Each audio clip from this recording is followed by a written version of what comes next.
ஐயா துணை அகிலம் கல்வி சாலை இணைந்திருக்கின்ற அனைத்து அன்புள்ளங்களையும் அன்போடு வரவேற்று நாம் இன்றைய விருத்த பகுதிக்குள் செல்ல இருக்கின்றோம். இன்றைய விருத்த பகுதி நம்ம அம்மை கலைவாணி எழுதி அனுப்பிய அந்த திருவாசக விருத்தத்தின் தொடர்ச்சியை நாம் பார்க்க இருக்கின்றோம். விருத்தம்: வருத்தினோ அம்மானை தன்னில்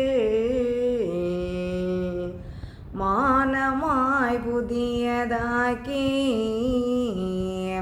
கருத்தினில் அகமே கண்டு கவனித்தோரவர்க்கு தக்கும் ஒருத்தில்லா கேட்போரெல்லாம் ஓருரை வெளியே காணார் சிரித்துரை கேட்போரெல்லாம் சிவபொருள் வெளியே காண்பார்.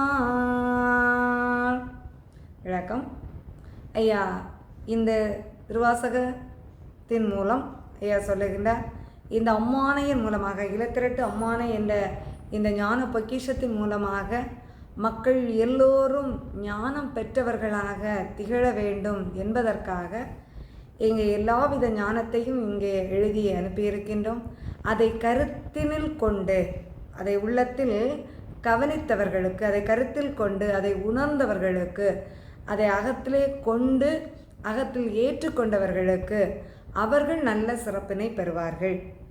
ஆனால் இது ஏதோ ஒரு மொழி, யாரோ சொல்லியது, நமக்கு ஏன் இதற்கு தேவை என்று அதில் எண்ணம் வையாமல் இருப்பவர்கள் தான் ஒருத்தில்லை கேட்போரெல்லாம். இதில் எந்த கவனமும் இல்லை, ஏதோ பேசிட்டு போகிறாங்க, ஏதோ சொல்லிட்டு போகிறாங்க அப்படின்னு சொல்லிட்டு ஒரு கவனம் இல்லாமல் கேட்பவர்கள் எல்லாம் அங்கே வெளியில் அவங்க எங்கு தேடியும் அந்த இறைப்பொருளை என்ன செய்ய முடியாது, உணர்ந்து கொள்ள முடியாது. இறைவனை அடைவதற்குரிய வழியையும் அவர்கள் என்ன செய்ய மாட்டார்கள், கண்டுகொள்ள மாட்டார்கள். ஏனென்றால் கலி அழிப்பதற்காக அனைத்து ஜீவாத்மாக்களுக்கும் அங்கே முக்தி என்ற மோட்சத்தை அருள்வதற்காக ஒவ்வொரு ஆன்மாவுக்கும் நடதீர்ப்பு செய்து நல்லவர்களை தேர்ந்தெடுத்து தர்மீக வாழ்வும் தீயவர்களை நரகத்தில் தள்ளுவதற்காக எடுத்த அவதாரம் தான் ஐயா வைகுண்ட அவதாரம். ஆகவே வைகுண்ட அவதாரத்தை பற்றி நகைப்பவர்கள், ஏளனமாக பேசுபவர்கள் யாரும் எங்கு சென்று சிவபொருளை கண்டுகொள்ள மாட்டார்கள்.